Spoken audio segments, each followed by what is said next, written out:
Okay, good morning everyone. My name is Nikola Genčić. I am from company PS Tech. I work there as an Android developer. This is my colleague Andrija Milovanović. He is currently iOS developer, but also has a lot of C++ experience. And we are going to talk about Bluetooth Low Energy and to maybe continue on the keynote which was talking about Internet of Things. So in the first part of the presentation, we are going to talk about BLE in general. We are going to describe terminology which you could use to understand any API, not just Android API. We are going to talk about BLE use cases, history, and as I said, BLE in general. Second part of presentation is based on the Android API, and then in the third part, we are going to show some code. We're going to show some concrete examples of the BLE usage. So our company works with Bluetooth a lot and also with BLE.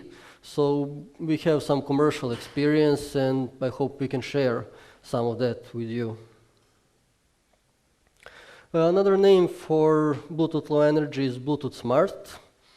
And what it should provide compared to the Bluetooth Classic is, for one, considerably reduced power consumption. So we all know problem with Bluetooth Classic is big power consumption. So BLE tries to fix that. It should also provide the reduced cost, but it tends to provide a similar communication range as the Bluetooth Classic and compatibility with a large base of devices. It was introduced in 2006 by the mighty Nokia, and it was included into main Bluetooth standard 4.0 in 2010. Practically all major platforms support it. In Android it's supported from 4.3, in iOS from version 5, in Windows Desktop from version 8, but practically all the major platforms, as you can see here. So devices can implement both Bluetooth Classic and BLE at the same time. So BLE is not meant to replace Bluetooth Classic. It was just meant to cover some different use cases, and by standard devices can support and do support both the systems. And as you can see, both of them work at the same frequency of 2.4 gigahertz.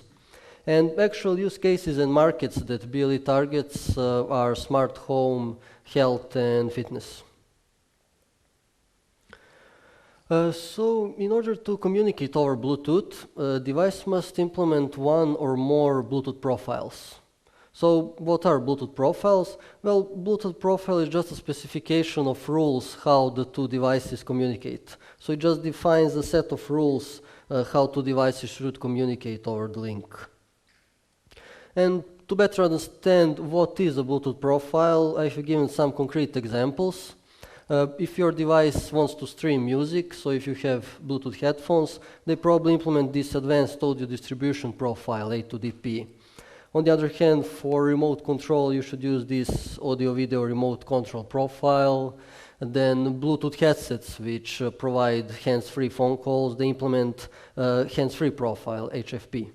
So those are some of the examples of Bluetooth profiles. And as I said, the device can implement more Bluetooth profiles, not just one. So if you have a headset, it will probably implement both A2DP and HFP. But all of these profiles at the previous slide were examples of Bluetooth Classic profiles. So for Bluetooth Low Energy, all devices are based on the generic attribute profile, GET. And GET is a very simple profile. So GET is defined as a specification for sending short pieces of data known as attributes. So to simplify it, GET is used just to transfer short pieces of data in both ways. And GET is a generic profile, and other BLE profiles just extend for it. And here are some examples of the BLE profiles. There is a profile for blood pressure, for health thermometer, heart rate, and so on. But all of them extend from GET. So now let's just sum up what are differences between Bluetooth Classic and BLE. as you know, if you have a large stream of data, like music streaming, folk call streaming, Bluetooth Classic is meant for that. You cannot do that with BLE. But on the other hand, if you want to exchange small data, like fitness data, heart rate, blood pressure, I don't know, maybe temperature of your refrigerator or something like that, BLE is meant for those use cases because it just provides smaller power consumption.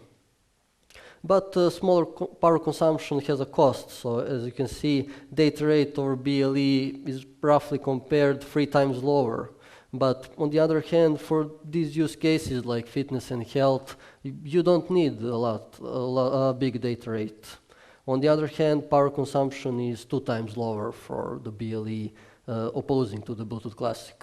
These are just rough comparisons. They depend on the use cases, but it's just something for you to get a sense on the difference.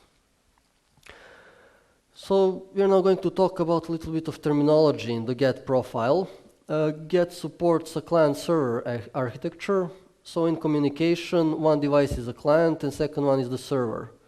Client is a device that initiates commands and requests data from the device or from the server, and server just provides responses to requests, responses to commands, and provides notifications when something changes and notifies the client. The actual useful data that is transferred is called a characteristic. So, for example, if we have a thermometer device which works over BLE, the actual measurement of temperature will be a characteristic. Service is then a collection of characteristics. So service can have one or more characteristics. So in this thermometer example, we will probably have a thermometer service, which would include one characteristic for temperature measurement, maybe another characteristic for time interval between measurements. And besides service and characteristics, we have descriptors. Descriptors are just additional informations about characteristics.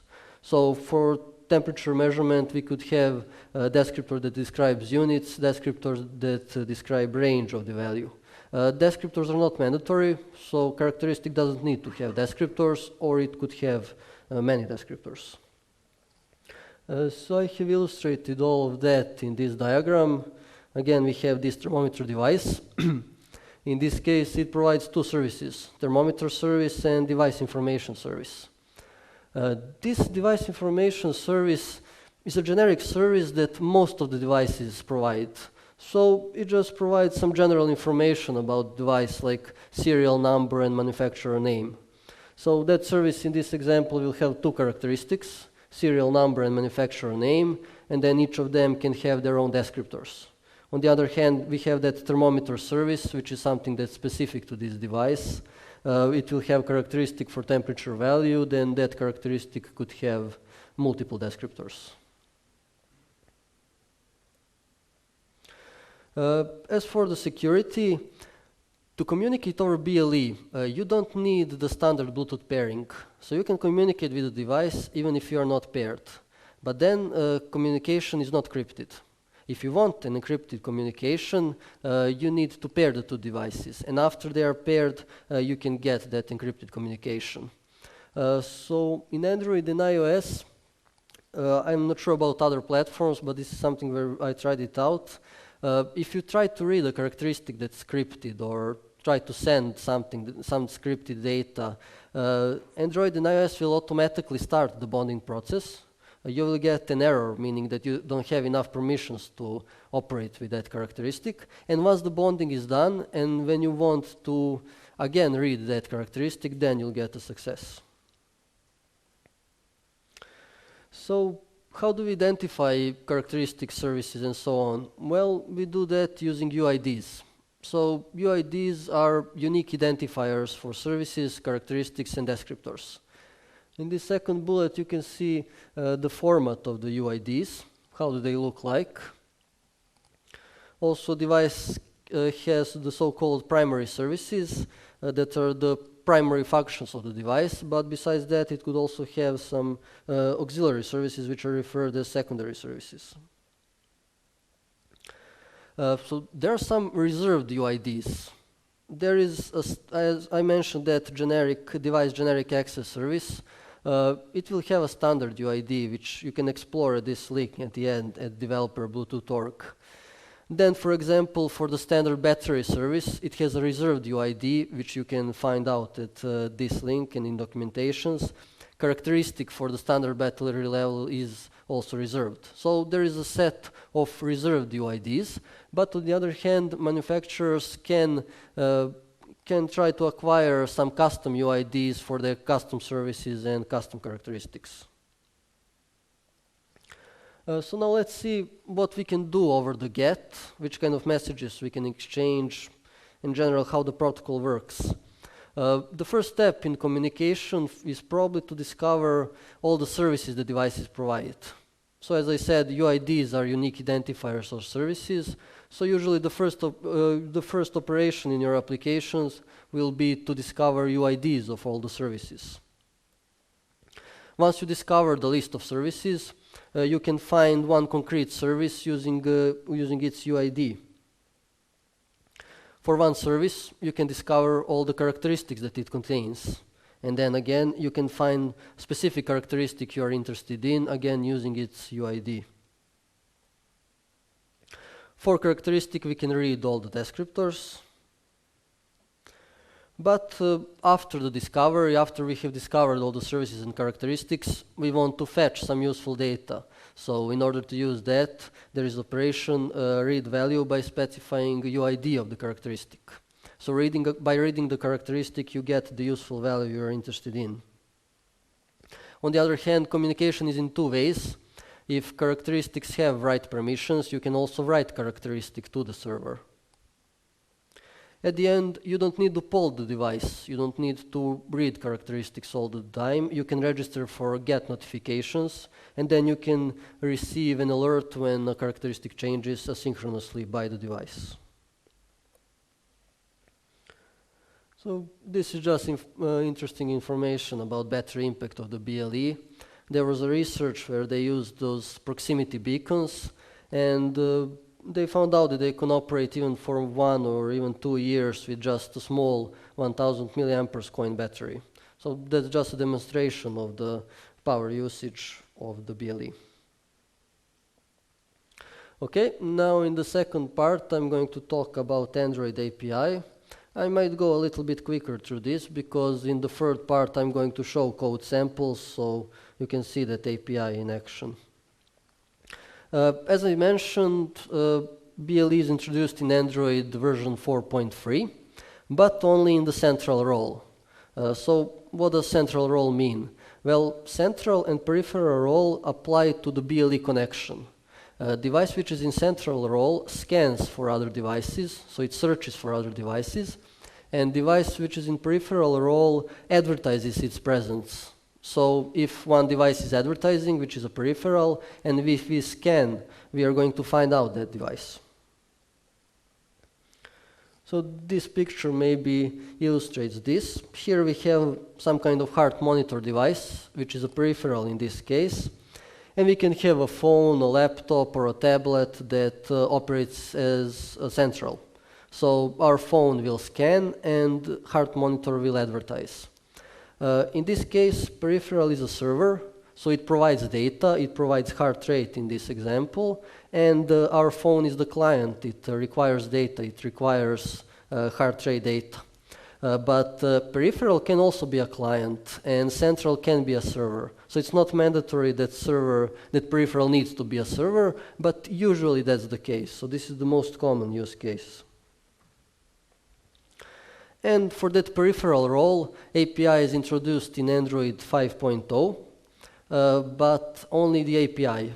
Some devices still don't support the role on the kernel level. So, for example, my Nexus 5 doesn't support this. It supports API, but this just doesn't work. Newer Nexuses like 6 and 9 definitely support it. I know that Samsung Note 4 supports it. And device, by the Bluetooth standard, device can act as a peripheral and central at the same time. But this is not the case in Android, because there are some Bluetooth chips that are capable of this and some of them are not. And actually, Google has on the kernel level disabled this. So if you have a connection established in a peripheral and then you try scanning, the peripheral connection will be dropped. So you can only be either a peripheral or a central at the moment in Android. iOS, I think, can work in, yes, peripheral and central mode at the same time. Also, two devices that are in peripheral role cannot talk directly, and also two devices in central role. So in communication, there is always one central and one peripheral. And first thing you need in your apps to use anything from the Bluetooth or BLE is to declare permissions in the manifest. Bluetooth admin and Bluetooth permissions are required. If you're acting as a central, first thing you'll need is probably to scan for devices. And in order to do that, there is a method start scan and start LE scan, which was deprecated, which are called on the instance of a Bluetooth adapter object. Results of scanning will be received asynchronously in the callback implementation. That's an LE scan callback implementation. So you get results inside that callback. Scanning is very battery intensive. So as soon as you have discovered your device or after some time out, you should stop scanning, and in order to do that, there is a method stop scan, which is again called on the Bluetooth adapter instance. So after the device discovery, device will be presented as an instance of Bluetooth device. And second thing we'll need to do is to connect to the GET server on that device. In order to do that, there is a connect GET method, which is called on the Bluetooth device instance. Again, all the results are received asynchronously in the Bluetooth GET callback implementation. So connect GET method, as you will see later, will require a Bluetooth GET callback implementation. And that callback is very important because practically all the communication goes through it. So the methods that Bluetooth GET callback provides are on connection state change. Once you have successfully connected to the GET server, you receive a callback here, or after you disconnect. When you want to discover services, you will get the response asynchronously again in this callback in the onServices discovered. When you request a characteristic to read, results will be also given back in this callback in the onCharacteristic read. You also have onCharacteristic changed if you have registered for notifications, which will be fired when something changes on the device. When we connect to the GET server, we are going to get an instance of Bluetooth GET class. And on that class, we can call operations like discover services, read characteristic, and so on. Again, all the results are returned in the callback. So we have a method discover services if you want to discover which services the device provides. When we discover services, we are going to get a list of all the Bluetooth GET services. For each service, it will have a list of Bluetooth GET characteristics. Each characteristic will have a Bluetooth GET descriptor instances. So after we have connected, after we have discovered services, discovered device, we would need probably to read something. In order to do that, you should call read characteristic on the Bluetooth GET callback, on the Bluetooth GET instance, sorry, and then results are received in the onCharacteristic read callback. Okay, and now I'm going to show some code samples of this API. So in this first sample, we have a heart monitor device. So that heart monitor device reports heart rate, respiratory rate, and body temperature. So you know, for heart rate measurement and for diagnosis of any heart diseases, device needs to be carried for a certain period of time, maybe a couple of hours, maybe even a whole day. So in this sample, we want to monitor the data for a long period of time, as long as the user wears the device. So, as I said, the user will wear the device for a long period of time, and maybe sometimes they will go out of the range and we will disconnect over Bluetooth. The feature we want is to automatically reconnect when we get back into the range. So once the user gets back into the range of the device, we don't want to do scanning again. We just want to do scanning once, and after that to automatically reconnect. And I'm going to show how you can do that. Also, this device doesn't have a display, so we want to present battery level as soon as we connect it to the device, and I'm going to demonstrate that. So we'll probably need some kind of UI where we'll instruct the user to attach the device and to turn it on. Once this device is turned on, it will start advertising. So that's the point when we should start scanning to discover the device. For scanning, you have two options. You can scan for all the BLE devices that are advertising at the moment. But on the other hand, you can scan just for some specific devices. And we can do that using the scan filters. So we have read the documentation for this device. We know that it has this heart monitor service, which is somehow unique for it. We can uniquely identify it by it. So if in scan filters we give that service UID, we are only going to receive devices that advertise this service. So by using scan filters, we can only discover our heart monitoring and ignore all other devices that do not support this service. There are also scan settings that need to be supplied. In this sample, they are empty. They are not that important in this moment. And in order to start scanning, on the Bluetooth adapter instance, you should call get Bluetooth scanner, you should call start scan. You provide filters that you've seen earlier, you provide settings, and you provide the callback implementation. In the on-scan result, once the device is discovered, we can get the Bluetooth device object by calling result get device. So, as I mentioned, the device is presented as Bluetooth device instance. Also, I mentioned earlier, you should stop scanning as soon as we have found the device or after a timeout. So, we have discovered our device. Next step is that we connect to the get server on that device. In order to do so, we will call connect-get method on the Bluetooth device instance.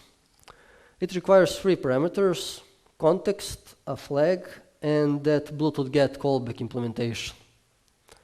So this flag that I have painted in red actually tells that we want our device to connect automatically, to reconnect automatically.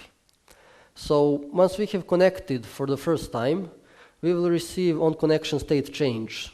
So here we get the callback when we have successfully connected. Once the device is disconnected, again we will receive callback here. But once the device reconnects, as I mentioned, we don't need to do any scanning. If we have set this flag to true, we're just going to receive on connection state change, and then we could continue reading the data. In this Bluetooth get callback implementation, we are also going to receive discovered services. We are going to receive characteristics. Practically all the data from the device will arrive inside of this callback implementation.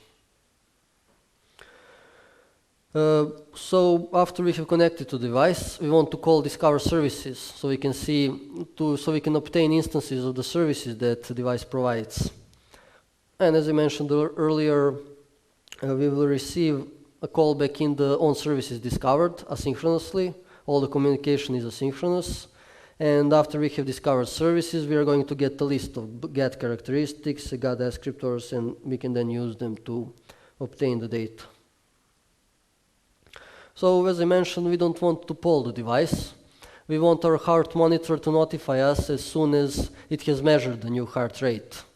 So we want to receive on characteristic changed as soon as the device has measured a new heart rate. In order to do that, we need to register for get notifications.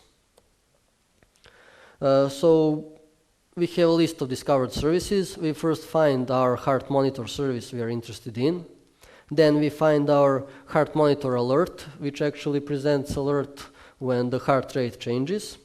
And then we call Bluetooth get set characteristic notification for that specific characteristic, and we set it to true to enable it. Also, you need to write every descriptor in the following way. That's something that Bluetooth standard requires. So if you don't have descriptors, you don't need to do that. But if you do, you need to do this set value and to call Bluetooth get write descriptor for each descriptor. So after we have registered for notifications, we are now going to receive on characteristic changed every time the device measures heart rate. And the last thing in this sample, we want to present battery level. we know what is the standard battery service UID. We can find it out in Bluetooth documentation. So first step is that from discovered services, we first find the service that presents battery service. On the service, we need to find a characteristic that presents the actual battery level. And then we execute get read characteristic. So by this we have required a battery level from the device, and response will be received asynchronously in the get callback implementation in the onCharacteristic read. So all the data through BLE and get is presented as an array of bytes, but characteristic class provides some utility methods, so you can call something like this get integer value. We can give it a characteristic and we give it a format. In this case, it's an unsigned integer. Okay, so in this second sample, we have a blood analyzer device. So this is a device when user can put a sample of blood. Then we should send the command which kind of tests we want to perform. This device can diagnose multiple diseases. So we need to say which kind of tests we want to perform. Device will take some time to do the diagnosis. It will send us the result. And after we are done, we want to disconnect from this device. So this sample is different from the previous one because we just want to interact with the device, get the results, and then disconnect. We don't want automatic reconnection or anything like that. So discovery and connection to the get works in the same way as in the previous sample. We only need different service UID that presents that is unique for this device. So I'm not going to show that code again. Practically everything is the same. Once we have successfully connected, once we have discovered all the services, we want to inform the device of which kind of test we want to perform. We need to tell it what kind of disease it should try to diagnose. So from the discovered services and characteristic, we find this test characteristic. And then we need to read manufacturer's documentation on what we need to fill in to send to the device. As I mentioned, data is always sent as an array of bytes. So we need to pack all the data in an array of bytes. In this example, first parameter should be a test type, which presents what kind of disease we want to diagnose. Second parameter is test threshold, where we set a threshold which determines if diagnosis was positive or negative. And at the last, we set test timeout. So all of the data we got from the manufacturer, every disease is mapped with the threshold and timeout. So this is something that we just read from documentation and then implement it by that. We pack all of the data into byte array, and then we say characteristic set value. After that, on the Bluetooth get instance, we call write characteristic. So this way, we have sent a command to device. Device will now start the analysis based on the configuration. And we need to register for notifications, again, as in the previous example, to receive test results. Once the test is finished, we are going to receive onCharacteristic changed callback. So here is a typical implementation of characteristic changed. First, you need to see what characteristic has changed. In our example, we are interested in this test characteristic. Then we extract the data by calling characteristic get value, which is received as an array of bytes. By documentation, device will return test state and test result. We send that test result to our app, and if test state is completed, we want to disconnect from the device. In order to do that, you call Bluetooth get disconnect, where the get connection will be dropped. And you should also call Bluetooth get close, which Android uses to clean up all the resources that you have acquired. Okay, and in my last example, I have something that is very easy to understand. So we want to implement chat over BLE. We have two phones. We want them to communicate and to exchange messages. So very simple. As I mentioned earlier, two devices that are in central role cannot talk to each other. One device needs to be central and another needs to be a peripheral. In the previous examples, we were always acting as a central. We were always scanning. But now I'm going to show how you can implement the peripheral role in Android. So I've created this sample app. We have two phones. One on the left is a peripheral, and it's also a GET server, and one on the right side is in the central role and acting as a GET client. So first thing you need to do into the app, you should press the button Start Advertising on one phone and press the button Start Scanning on the second phone. Once we have discovered this phone, which is in peripheral mode, I don't know if you see the log well. First thing we'll receive is discover device. After that, we call connect to GET server. On the other hand, when we start advertising, we are going to get this callback that advertising started. And once the client connects, we are going to receive this client connected callback.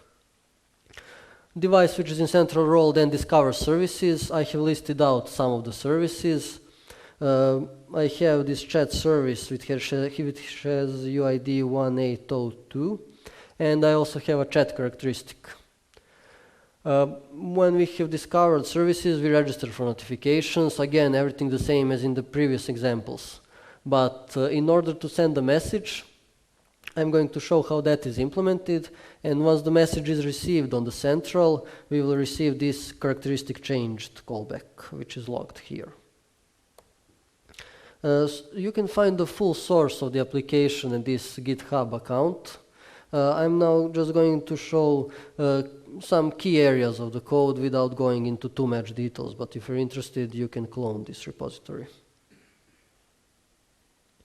Okay, so we're now implementing a peripheral role. First thing we need to do is to open a GET server on the device. We call open GET server, we give it a context, and we give a callback implementation. Once the client connects, we are going to receive this on connection state changed. So there we can detect if clients have connected to our server. If the client sends something to us, they will send by doing a write characteristic. Again, we are going to receive that here in the onCharacteristic write request. In this case, I'm just logging a message that we received. So we have started a GET server, but now we need to tell it which services we provide as a server. So I first create a characteristic that presents my chat characteristic. And in order to create a characteristic, you need to give it some properties and permissions. I want to use the same characteristic in both ways, so for both reading and writing. In order to do that, we need to set property read, property write, permission read, and permission write. This property broadcast is also required if you want to broadcast your characteristic. There are also some other properties and permissions which you can explore in the Android API. You have permissions for crypted write, crypted read, but this is something that I need for this app. We don't need anything more. We have created a characteristic. Now we create a service that presents our chat service, and we add our characteristic to that service. And at the end, on our GET server, we add this service. So now our GET server can supply our chat service. But in the previous slides, we have just opened the GET server. No one knows about our GET server. So now what we need to do is to start advertising it. You obtain an instance of Bluetooth LE advertising using this first line on the calling get adapter on the Bluetooth manager and then calling get Bluetooth LE advertiser. It requires two parameters. It requires data and settings. In the data, I have added UID of the service that I'm advertising, and I have also in the settings set my server to be connectable. And then we just call start advertising. We give the advertising data, settings, and callback implementation.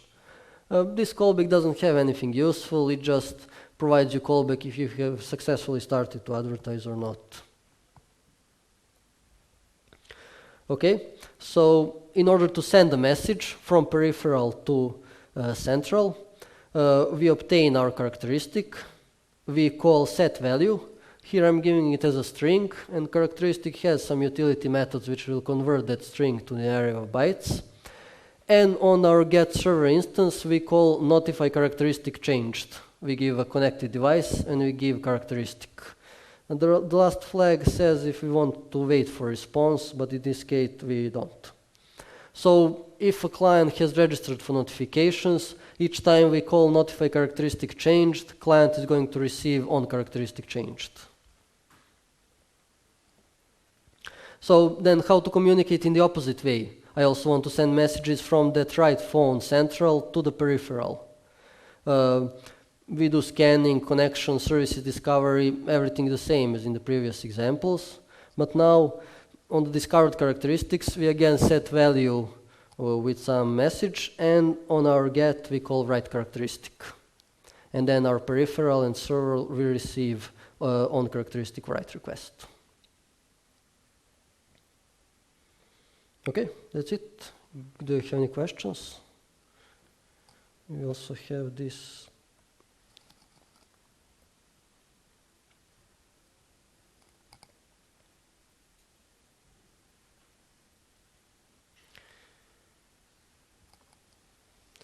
Okay, do you want some live questions or should we go to these ones? Okay, first question, is there a C implementation of GET for embedded devices like Arduino, for example?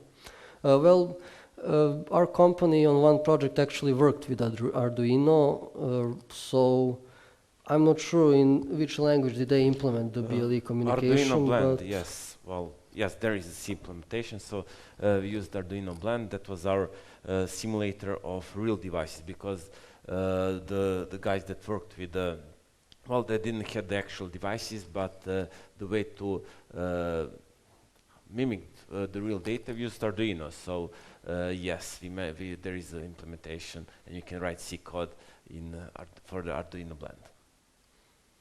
Okay, second question, which is the average range in which devices can operate? Well, that's a quite good question, because what we did, we actually measured in reality how it works. So in theory, I can say 100 meters or the same as Bluetooth, but in practice, what we managed to receive is like 50 meters in open space. But in our offices, it was like after two corners, we lost the signal. And even from what we received from our partners, the companies that PSTech worked with, the range is even smaller, because the human bodies are like very absorbing the signal, especially BLE. So there are like situation if I know somebody like a bunch of people passes between the device and the phone, you can lose a signal, which is, well, kind of bad, but that's a reality. That is why we have a low energy consumption, and beacons like I know can last for a year or more. But is there something like a repeater or something that we can use to enhance the signal? Good question. I don't believe so. I don't believe so. Yeah. Okay, next question, security and possible intrusions with Eddystone from Google. Well, I talked a little bit about security. So by default, communication is not crypted over BLE. But if in order to have crypted communication, two devices must be paired. And after they are paired, you can have crypted communication. Well, it's kind of not user-friendly. Well, I agree, because you need to enter PIN code, and then you have secure communication. If you want to build something that is secure, you need to build your own protocol. That's kind of not the developer friendly, how to say, because one of the limitations that Nikola didn't mention is 20 bytes limitation. So what we receive in each notification event is 20 bytes. So if you want to build any kind of serious protocol over the BLE, like exchange of files, encrypted files, what you need is to chunk the data into 20 byte packages. You need to create your own headers. You need to create your own encryption scheme, and you all know that, well, it's not secure if you have a shared keys like encoded in your application. So, well, you have two choices. First one, use whatever is inside of a protocol and pair, or you can build your own protocol and exchange keys and, well, hope that it works. especially if Bluetooth protocol, well, you will not have a package lost. It's like TCP also, well, it guarantees the transmission of all the packages, but because of the limitation of range, you can always be disconnected in the middle of transmission. So that's why you need the headers, that's why you need sequence numbers, reassembling a message. So the protocol that you will build over the BLE is the most of the work will be there. How to make all of your data come to the other side and be properly assembled. 20 bytes is on between, well, it's in the protocol level, but what's very interesting in iOS, what we discovered is that two iOS phones can exchange like 512 bytes. Why? Because the iOS API does all the chunking and assembling a message. So the guys from Android have much more work than we from iOS. So whatever is sent was received on our side. So that's the benefit of working with Apple. Only that. Yes, I guess someone is working for Apple. Okay, any questions? Do you try to communicate over some other frequencies, like not using Bluetooth, like communicating over 43 megahertz or something like that? Well, by default, both Bluetooth and LE operate at 2.4 megahertz, but Communicate over radio. Wi-Fi Direct, like. yeah, on one of the projects our company used Wi-Fi Direct. We didn't work on that, but Wi-Fi Direct is one of the options. It's supported on Android, not in Apple. Really? Yes. Okay, thanks guys. Bye.